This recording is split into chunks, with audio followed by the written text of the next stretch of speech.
Hey, it's Aaron with the Mowing in the Dark Lawn Care Podcast. Hey, this is Tony's Lawn Care Talk. Hey guys, Cameron here with the Lawn Care Life in Missouri. Hey guys, this is Dan White with Lawn Care Unscripted. What up guys, it's Phil with Phil's Lawn Care. And you're listening to the Turf Nerds.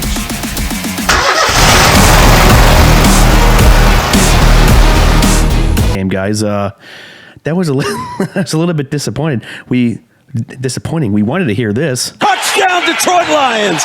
They are back on top! Except they took an early lead and then basically never came back on top, Greg, right? Yeah, they, you got to give Washington credit. They played a really good game. They played a fantastic game. Who's their QB? Jaden Daniels? Apparently, Jaden Daniels. He's a rookie. Yeah. Yeah. It's Heisman Trophy. I guess there's a reason why he won the Heisman, huh? My buddy Zach came over, guys. He was with. I talked about him several times on the show. He doesn't listen, but he used to work with me for 10 years. He's a big Lions football fan. He actually had tickets to the NFC Championship game. He got a deal through a buddy through his work, and so he was going to go. They gave him like a steal on him, so he was going to go and said, "Hey, you want to come over and watch the Lions game?" So I smoked some wings and he came over and we watched it, and that's part of life and part of sports, and they flat out, Greg, this doesn't, it kind of hurts like the NFC Championship game last year, but this hurts in a different way because they had a great season and they just got stunned, right? They got absolutely stunned. They got bounced in the first round of the playoffs. Yeah, they were, and they kept saying it over and over in the game that they're the number one seed. Lions are the number one seed, and I think they were just trying to do that because they just didn't think Lions were going to make it. So they wanted to, stick it to them possibly. I don't know. There are a couple of calls though that I thought were pretty bad. That one hit on Jared Goff, that illegal hit, right? Yeah, that should have been flagged. And then I'm curious about Graham Glasgow when they called that ineligible receiver. How far are you allowed to be off? I think you're only allowed to be off the line about 3 yards. Excuse me. And let me see if I can look that up. Ineligible receiver. Yeah, I was trying to remember what that play was or what happened because we were just frustrated throughout the entire game. I was just shaking my head. An ineligible receiver downfield is a penalty call when an eligible receiver is beyond the line of scrimmage. Okay, so he was beyond. He was about 3 yards past. Then also, I thought that Zach and I noticed that the play clock is different on the TV infographic versus what's actually there at the field or the stadium. Like apparently the play clock countdown is like a half a second behind, because there was a couple of times Washington got called for delay a game a couple of times, but there's some times where they should have called it on him and they didn't call it on him. So I thought they were the refs were a little bit funky with the play clock, weren't they? Well, even that when the Lions had 12 men on the field, that was interesting because I was watching the clock. And it was down, and it was probably 2 seconds past when that thing went off, when they snapped the ball or blew the whistle. I don't recall what happened.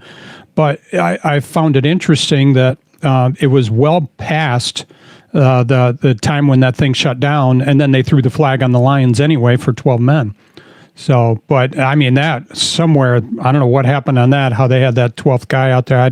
I'd hate to be that 12th guy, how bad he felt. Because that was pivotal in that situation there that they got. That was 3rd and 2. Oh yeah, big time. And it would have been a delay of game, bumped them back 5 yards, and they wound up scoring a touchdown. Yeah, when they had too many men on the field, all of them were waving them to get off the field, but apparently it was so loud they must have got distracted, right? Excuse me. Hold on. Greg has a cat in his tongue right now, guys. If you're watching on video, I have a signed Charlie Kirk mega hat. We're getting ready for Trump's big day tomorrow, the inauguration in the Capitol Rotunda. China! And so I am a member at the Charlie Kirk Show. You can pay $17.76, Greg, a month. And it took them 2 months to send this hat. this is more like a collectibles head. I'll wear it like on the podcast, but I don't think I really like wear this around. And Trump's happy about it. Either way, I'm happy. I'm happy either way. Thank you, Trump. As you were, Greg?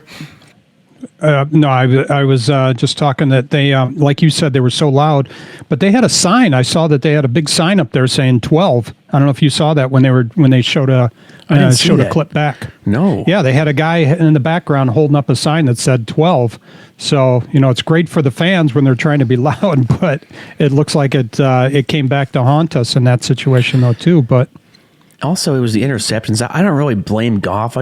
Overall, the team didn't show up. Like, it's kind of like when this just shows not about football, but hey, if we perform poorly at work, Greg, the customers can fire and bounce us, and the Lions kind of fired themselves because their quality of work last night was shoddy. It's what Detroit sports teams do. It was with the Tigers in 2012 when they got to the World Series quickly, and they had like over a week off. Lions had a playoff bye round. Week off, and I think it's like a curse with Detroit sports teams. They have too much time off, they come back lazy, and they play sloppy. It's like with us too. We take off too much time with work. Those first couple of days getting back into mowing, Greg, I'm pretty slow. Yeah, it is pretty funny how long it takes you to just kind of get back into the swing of things. It's sometimes takes a little bit of time to get yourself up and running again. But, I was looking at some of the numbers on going back to the Lions. Their numbers were not that bad. They had, but Goff had 3 interceptions. That didn't help. And then he had a fumble. But Goff had 313 yards passing. Daniels had 300 roughly, but no interceptions. Gibbs had 105 yards rushing. St. Brown had 137 yards receiving. It's just, those turnovers. They had, that I recall, 4 turnovers. I can't remember if there was another fumble or not, but they had at least 4 turnovers, which you're not going to win when you get that many turnovers. No, it was just sad. And the game started at 8 and it ended super late, guys. And to do a little bit of a hard pivot, I had to go salt this morning with my buddy Ryan. Just one account, they salt a senior living complex, Greg. It's actually pretty nice. You know about it. It's called Tapiola Village. I'll just say it because, there's no one here listening. Really nice kind of senior living complex. They have a very, very high no tolerance policy, and so we salted it yesterday. It was like 35 degrees. Rain came in yesterday. They were calling for about 1.5 inches to 1 inch of snow. Never happened. It was just all rain. Nothing really froze over. Ryan called me. I was door dashing for a little bit, made about $62, and then he said, "Hey, can you help me salt Tapiola?" So I ran over there, helped him salt that yesterday afternoon, and then he called me last night and said, "Hey, we gotta salt it again because they called." Now this is easy money for them. Like, they have a set amount that they charge to salt it every time, and we only had to spot salt it. So they pulled me out of there at 5 a.m. We salted this in half an hour.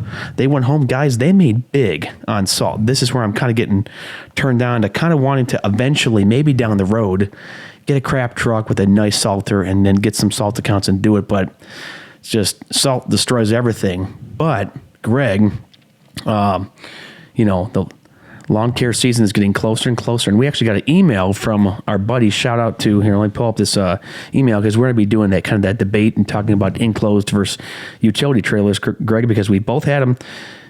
Greg and I have experience with both of them. Shout out to Joe out of guess what? Gregory, Michigan. What do you think about that? Hey. Hello, this is Greg. Yeah, Gregory, You're Michigan. the man, Joe. I didn't even know where that is. Well, anyways, we had sent him a sticker. If you guys want a sticker, send an email to turfnerdspodcast@proton.me. I think I have like 45 stickers left, guys, and they're for free. We're not charging for any of this. So, anyways, we were emailing a little bit. You got to send Joe one. Yeah, I already did. So, anyways, we're emailing back and forth, and he says he just wanted some advice on some stuff, and I said thank you, helps a lot. Also, a possible podcast discussion, enclosed trailer versus box truck. We'll get to the box truck later on. I know Cameron Duncan kind of has one. Well, the long and short of a box truck, I would want one because you can eliminate the enclosed trailer. But for those who can afford one, I would pivot towards an enclosed trailer, Greg. Now, I've ran, Greg, utility trailers, or as we call them, open trailers, for 9 years. I've been in business for 15 years, and I am so glad that I made the switch from a utility to an enclosed trailer because of a couple of reasons here. The first one was equipment protection. That's explanatory. Privacy, and it's my mobile garage. Like, how was that feeling for you, Greg? Because you ran utility trailers for a while, but then when you made the switch, it was refreshing, wasn't it? I liked going to the enclosed trailer. I had an issue with the utility trailer. Was I was starting to be disliked, I think, in my neighborhood because of having the trailer. They were really good about it, but I wanted to get my equipment out of the rain, out of the elements, and so I decided to switch over to the enclosed trailer, and it's really nice when everything's protected and actually you get a little bit of a warm place if it's really cold out. You can go in and rain. Blocked from the elements. It's also nice to if you have to use the restroom at all, and that does help. If Speaking of restroom, you Greg, go. a couple of times I just go, you got to go in there. Sometimes you got to go, but as you were, sorry. Yes. But we don't have flushing capabilities, and I think you might have something associated with that. But it's nice to be able to have that ability to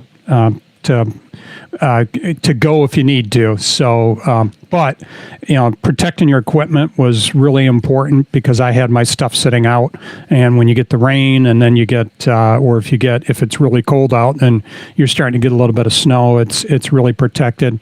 The other thing is having to go out and buy the accessory mounts.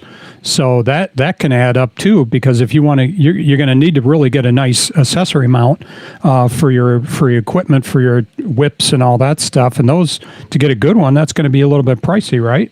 Yeah, and what we did with accessory mounts, Greg, we saved a whole bunch of money. I took E-Tracks, mounted them to the wall, and I can mount weed whips and my blowers on the wall. It's absolutely great. Whereas when you ran the open trailer, to kind of wind it back a little bit, Greg talked about a lot about the equipment protection and getting out of the elements. My equipment, my trimmers, my whips, even my mower, I think they are actually in better shape because they're avoiding, for a good chunk of time, being beat out by the sun all day, and obviously the rain though too. Obviously you can buy engine covers for your whips.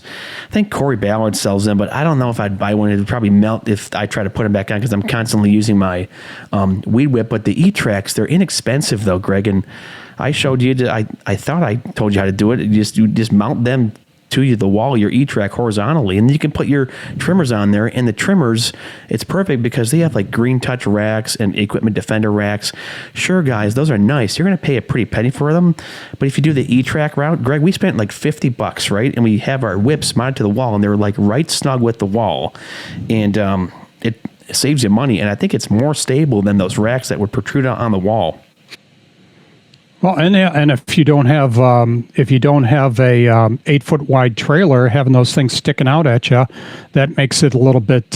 You got to bob your head and move around to try and make sure you don't hit your head on it or your shoulders. So it narrows your trailer. You got a 7-foot wide trailer, and all of a sudden that thing's sticking out 6 to 8 inches. Now your trailer's not 7 foot anymore. So it makes it a little bit better having those E-Tracks on there. And you told me about those E-Track straps. That's what we use. Those are nice, aren't they? Yeah, they are. I would not recommend getting the elastic ones, though. Why? Yeah, because if you're going over bumps and stuff, those things are loose, for lack of a better word, and your stuff will flip around a little bit. And that's the ones that flip around on me are the ones that are always on the elastic strap ones. So I would not recommend getting the elastic ones. Although they say they can make them larger, it does give you a little bit more room on them, but it's kind of a pain because you always have to flip those things back around properly. And so it's just that you're not your machine's not tipping over. Your trimmers and such aren't slipping over on you. So I would not recommend those. I like that you already touched on this, Greg. We kind of have I made a whole bunch of bullet points for show prep. About time I actually did that. And you touched on something really good, Greg. So I run a 7x16 trailer. I think yours is what, 7x14, Greg, right? Yeah, but I've got the V front. Well, you have that same. V as well. I think yours is just 2 foot shorter than mine. But looking back at it, I like my 7x16. I went from a Middlebury 7x16 to an sorry, not Middlebury. That's what I'm running now. I went from a Look trailer 7x16. It was a black enclosed trailer to a white Middlebury 7x16 trailer. Looking back at it, Greg, I think I went with the 8.5x18. I think that's what my buddy has. Our trailers, Greg, you got to admit, we're not big guys, but even moving around in there for us, it gets a little tight with those mowers when we back them all the way in there, right? You're pretty confined. Like looking back at it, probably should have gone with an 8.5x18 least. I met a guy one day when I was starting to look at enclosed trailers. I met a guy out in the field, and he had an 8.5 foot trailer, and I was asking him a little bit about it, and he says, "Oh yeah, I'd never go with the 7 foot." He says the 8 foot is so much better. He's right. And he really painted the picture to me of why to go with the 8 foot. And space, walking in, not having to bump into everything, and so naturally I listened to him and went out and bought a 7 foot.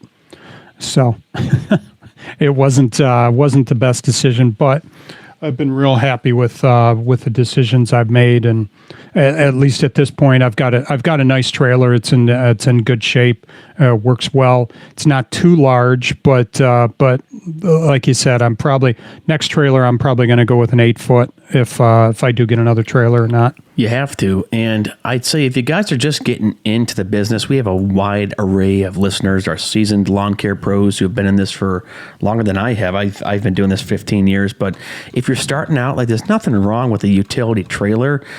I did some research here, Greg, and they start, a crappy one, you can get one for $500 and the average $2,400, give or take. And you would say, Greg, though, too, the trailers kind of hold their value. If I were to sell my enclosed Middlebury 7x16 now, I could probably get more for it. But enclosed trailers, statistically, they're about 30 to 50% more just due because it's an actual mobile garage, and they start around $2,000.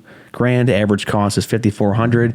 But some of these trailers, Greg, these enclosed can go well over $10,000. So it's quite impressive. So Greg and I both have you could call them mid-grade trailers. They had sold me my first 7x16 enclosed trailer I bought in 2019. It was out in USA Trailer Sales in New Boston, and Greg, they classified this as a mid-grade trailer, okay? It had OSB flooring. It was maybe not even an inch. It was like a 1/4 inch or 3/4 inch flooring. And the way I was strapping my trailer down could have been my fault, but they stood by their product. The way I was strapping my trailer down, I created these kind of holes holes or dips inside my trailer floor. And next thing you know, a hole did punch through, and then I guess the end of the trailer towards the gate threshold was starting to pull apart. They honored it. I had the trailer for 5 months. They took it back. They gave me a $4,800 credit, and I upgraded to a Middlebury 7x16 white enclosed trailer for $5,100, so only a couple $100 more. And what I did to upgrade that was I upgraded recently the flooring to 2x10 pressure treated flooring, and I also upgraded the leaf springs. I put some work into it though, but looking back at it, Greg, I think if I were to redo it, I would do a special order landscape trailer, so it already comes more beefed up than it was. No, and that's worked out really well for you to be able to do that flooring. That gave you a much more secure setup there. It worked out well. Upgrading your leaf springs now, because remember, you added a bunch of weight to that when you did those 2x10s. Oh yeah, I spent $800, Greg, in lumber. It was a bad time to do it, but I did it. Yeah, but you had to upgrade those leaf springs in at that point then, because now with your equipment and that extra flooring, that added quite a bit of weight to your trailer. So that was a good decision that you made by upgrading the leaf springs. But hey, I started out with a 5x8 used 5x8 trailer. I drove 2.5 hours to get it because it was the only thing I could find. And now I will say this though, because mine was the what is it, that grate on the bottom of it. It wasn't a hard surface floor. It on the bottom of the trailer, I forget what they call it, the like the honeycomb or whatever they have on it. And I noticed that my my mower was, because of all the bouncing around stuff, it was eventually separating the floor out from the trailer. So what I did was I went out and bought some. It was a treated plywood, and it was just wide enough that I was able to slide it in between a couple of gaps, and cut it. I remember that. Yeah, and I cut it to fit, and so between that and then the what remained of the flooring, it had some pretty good support on it. So, but I used that for, I don't know, for the first few months of having my business, and then I acquired your 60-inch walk behind, but my trailer was only a 5x8, so I couldn't put it on there. So I had to get a different trailer, and then I wound up driving up to I can't remember where I went. Might have been gone over to Okemos and got a trailer over there. But that was the issue I had with that. It was just too high. And so when I was trying to put my stuff up on it, it was just too big of a ramp. The deck of the trailer was just a little bit high. I remember that was kind of a pain, because then I finally figured out if I put a 2x4 underneath the gate, when I flipped it down on that little lip there, I could get my stuff up on there a little bit better. But I sold my first utility trailer, and this is where the advantage is, especially if you're starting out, guys. If you can find a used trailer, do that to get started. But I used that trailer for 3 months and sold it for $50 more than I paid for it. And then bought that other trailer. Congratulations. Sorry, I had to. Yes. But I sold it for a little bit more than I paid for it. And then I bought that other trailer. And then when I switched to the enclosed trailer, I wound up actually selling that other trailer for more than I paid for it. So shout out to where Greg got his trailer from. Brandon Tubick, he's retired his lawn business now because he's a full-time EMT. He was close with Brian's lawn maintenance for a while and did some sub work for him. And Brandon was looking to kind of get out of the business, Greg, and you swooped in and bought that trailer at the right time. Yours is, I think yours is built better than mine is, at least. You haven't had really any problems with yours, and you've had yours what, 3 or 4 years now? Or 3 years? Yeah, I think 3 years. And no, it's been a really nice trailer for me. Made a couple of switches in it. He had already had it set up for landscape trailers, so it worked out well. It was in good shape when I bought it, and I'm doing pretty well with it. I got a few scratches along the way, but that's likewise kind of, with mine. Trust me. Brushing up against some of the trees when you're trying to turn around and stuff. I got a couple of tight spots where trees get in the way on me. But no, it's been a real nice trailer to work with, and I've been real happy with it. It lights up pretty cool at night, and it was funny because one of my neighbors saw me pulling up at night, and I had my lights on, and the trailer was all lit up, and he commented on it. He says, "I thought it was an EMS truck coming up." So That's it's got funny. lights all over the place. Yeah, it's kind of neat with lit up at night. But I've been real happy with it. I've replaced the tires on it. And so I was able to find some really nice tires, upgraded the tires as well from what was it, a Class B to a Class C tire. And it just gives, paid a little bit more money for it, but the tires are going to last a little bit longer. Now, for your trailers, guys, we've given you some nice tips and ideas here. If you get it enclosed, you can slowly upgrade over time with leaf springs. Greg might do that for his later down the road, but his have not snapped yet. Here's the problem. One of my leaf springs snapped after I upgraded the flooring to it, but there's nothing wrong with a utility trailer. I kind of want one, guys. Preface this. They're easier to maneuver and maintain and clean at just an open utility trailer, and I would prefer one in the winter. If you put a multi-force on that trailer with a plow, you can keep the multi-force on running between jobs, because it's just better on fuel though too, so you don't have to turn the mower on and off every time. And then you can modify these open trailers too, Greg. So you could take an open trailer like Greg had back in the day, build walls on it, and turn it into kind of enclosed box type of trailer. I have, years ago, before I got the dump insert in my trailer, I bought a Waste Management dumpster tarp. We've talked about this before, and I would put it in the trailer, and Greg helped me out on this one cleanup, and we dumped a whole bunch of leaves in my enclosed trailer with it on top of the tarp. And that's the one drawback to the enclosed trailer is you can't really blow leaves or get stuff out of there, whereas an open trailer or utility trailer, you can. The other perk, though, too, Greg, is I kind of thought about this.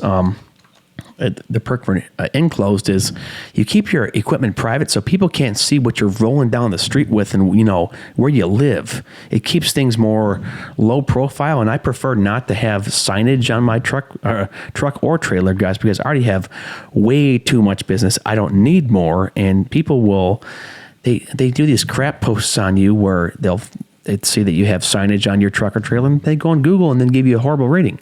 I only had that happen to me once, but that was someone was mistaking me for someone else. They claimed that I swore at them and threw something at their truck, which I wouldn't do that in a million years. And knock on Google, I've been trying to scrub this Google review for 2 years and can't do it. So, but if I had the space, Greg, I would definitely get maybe like a 8x20 utility trailer just to do it for some side jobs, though. Too, but your trailer, Greg, it's seemed to hold up pretty nicely, hasn't it? There hasn't been like any major wear issues or anything, has there? No, I haven't had anything. It's the only thing I've had to do with is the tires. I'm going to take it up somewhere and have them do the check the wheel hubs or the bearings and stuff to make sure those are good. Probably do that probably in March or so when the season gets started, because everything's all put away now. But I've done a lot of hauling with that thing as well, and like you did, is the leaves. Last year, end of the season, we had a bunch of rain or snow, so I wasn't able to get out and do my leaves for a couple of clients, and those happened to be clients with a big bunch of leaves. Oh boy! And what I did was same thing that you had talked about, is I just dumped the leaves in the back of my trailer. And then went to the dump, opened the side door. Fortunately, I have that side door. I opened the side door, stuck my blower in the side door, and just started blowing everything out the back through the side door. So that was the advantage. That was the one thing I was able to do with that. But they stopped doing the yard waste pickup by the time after all the snow and rain had come. They were all done with the leaf pickup, so I had to get rid of. I had to find a way to do it. Yeah, it was a treat. So it worked out, and I was pretty happy with it. But I've done some tree trimming for them. I just stuck stuff in the back of the trailer and pulled away. That's the time where it'd been nice to have a dump trailer because it took me time to unload the trailer. So that was half hour, 45 minutes pulling stuff off, as opposed to the dump trailer where I could have just pulled up and tilted it and been done in about a minute and a half. That's some great info, Greg. Back to some of these the general maintenance on the trailers, guys. If you listen to the show long enough, you'll know that I had to replace a trailer axle recently on my enclosed trailer, and I was texting Greg a lot through this. Make sure you grease your trailer bearings and make sure those wheel hubs are clean, because I pulled in. This was, I think, when was this, Greg? I think it was. I think late September. Oh yeah, August. I can't remember quite. Anyways, it was towards the end of the year, and I pulled into the first lawn, and I'm like, man, what's this burning like rubber smell? I couldn't figure out what was like burning. It smelled like rubber plastic. Well, one of my bearings had shot in my trailer, but to my credit, to my defense, I grease those things at least twice a year. Well, it's just wear and tear over time, and you got to keep them clean. I am going to start doing this. Check with your local trailer dealer, guys. If you have one, get your deep cleaning and re-greasing on your trailer bearings and like have them repacked and have the wheel hubs cleaned. I think it starts at around $120 an axle, but guess what? You can write it off, and it's worth it. And just have them inspect, because I would rather spend $240 to get those taken care of than $550 on a new axle. Greg, that was a pain in the butt to install an axle. It would have been a little bit easier on a utility trailer because they're just lighter. Also, with the utility trailers, it's a tad more easier to wrench like on the floor. So, say you wanted to replace the flooring on it, you can just pull them out and put boards back in there. Whereas mine, I just laid my 2x10 pressure treated boards over my little 3/4 inch cheap OSB. Like, this Middlebury trailer is nice, but looking back at it, I should have special ordered a landscaping trailer and spent more of that $7,000 to $9,000 range. So that next trailer, as Greg and I were talking about, probably 8.5, maybe by 16, but maybe by probably 8.5 by 18. And with my upgraded coil springs on my truck, that'll be fine. But we hope that this information, guys, has been kind of relevant to you. But getting into it, unless you can find, Greg, you agree, unless you can find like a steal on an enclosed trailer, it might be a better idea to go with a utility when you're starting out. Probably. I mean, there's some guys out there that's all they use are utility trailers, and they're big. They're pretty busy. But for me, it was I had to get an enclosed trailer to be able to do the to be able to secure my stuff.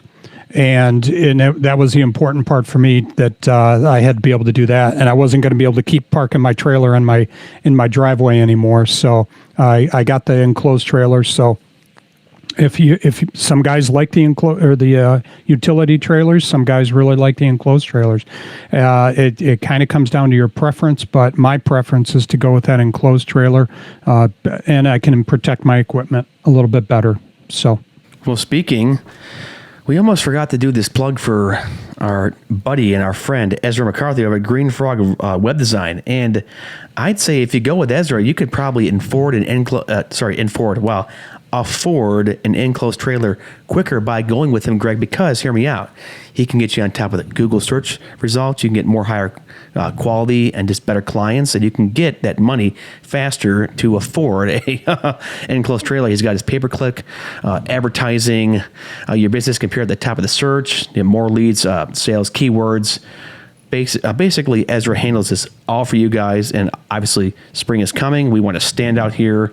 It's all about quality leads. Greg has seen some of my clients years past. They weren't quality leads, Greg, at all. Right, Greg? You would admit that I didn't have quality clients, right? But with Ezra, if I knew about him, I could have probably made more money and back then, and with just a better website to attract leads. So it's Ezra's quite the guy, and he fixed our website. There was something wrong with the Turf Nerds website. It needed to be updated, and the customer service, Greg, with Ezra is fantastic, isn't it? Yeah, he's been real good, and my understanding is some of the folks that he's talked to, he's been able to help them out. I'm curious about Aaron, because we had mentioned when we talked to Aaron last week, he was going to try and reach out to, Aaron Sutter was going to try and reach out to Ezra because he was having some issues with his own Google business page he was trying to set up. So he should probably just do it as a website, and then he doesn't have to deal with having the problems like he does with their Google business page by trying to switch stuff over. Hopefully that would be the alternative, and just get him set up that way. But Ezra's been doing a real nice job, real stand-up guy, nice guy. He's gonna go out of his way to help you out. And that's the kind of guy you want, because even with that website, Greg, what do we want to bring more to our business? We want to bring more in cash. And that's the way we do it. Oh, yeah. Shout out, because we're trying to implement this drop more. We might have to get Cousin Kenny on the show. He's been in the photography business for 50 years. He's our Equip Expo. Oh, yeah. Use promo code Turf Nerds to save 50%, or Tony, but we prefer Turf Nerds. The show is coming up. It's October 21st through the 24th, and we'll have Kenny back.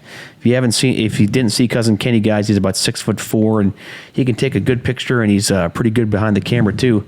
Hey guys, it's Cousin Kenny. So we're probably get Kenny on the show to somehow tie him in with lawn care and photography, Greg. I don't quite know, but what else? Well, he does take pictures of. He does do real estate photography, so we should have him take some lawn pictures. Have him getting out and seeing how good the lawns are looking, and make sure he gets those stripes in and takes those pictures because he's probably doing drone photography as well. Well, guys, if you're in the Murfreesboro, Tennessee area, and for your website, you could have Kenny take pictures for your website, then Ezra could upload them to your site, make them look good. Ken could probably make you stand out because he's done a lot of aerial photography. I know he has worked Bonnaroo. That's a huge music festival out there in Tennessee. I think Kenny might even have his pilot's license, or I'm not sure. Long story short, Kenny has been around, and we'll try to get him here on the show. What else do we got to check off the list here, Greg, before I forget?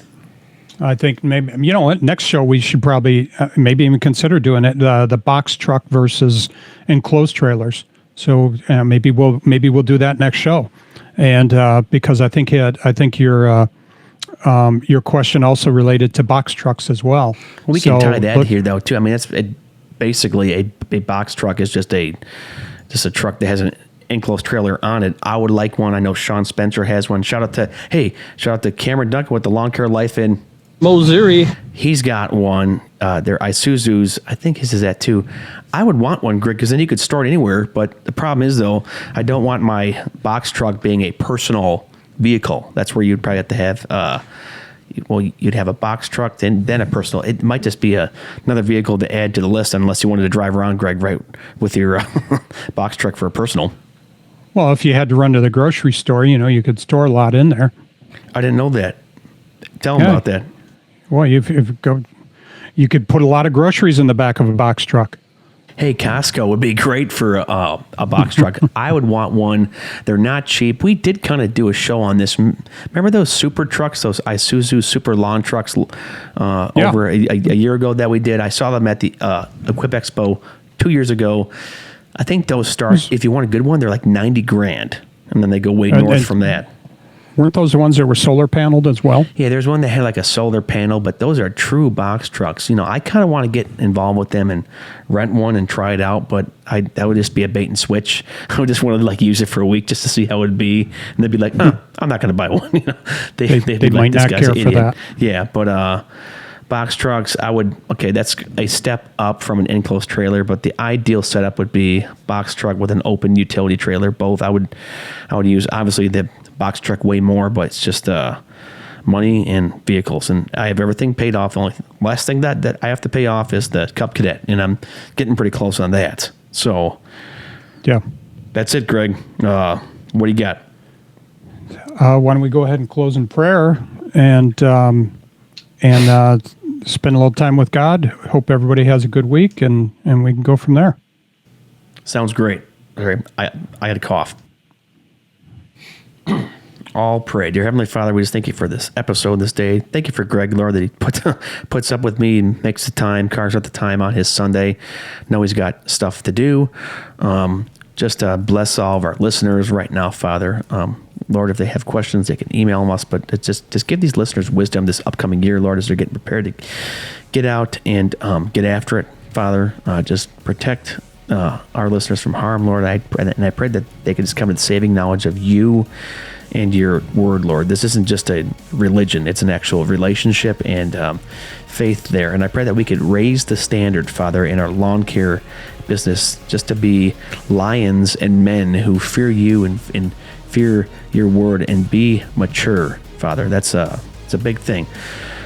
Lord, just thank you for this time. I pray that tonight would just go well and you would just be our guiding light tomorrow. In Jesus' name we pray.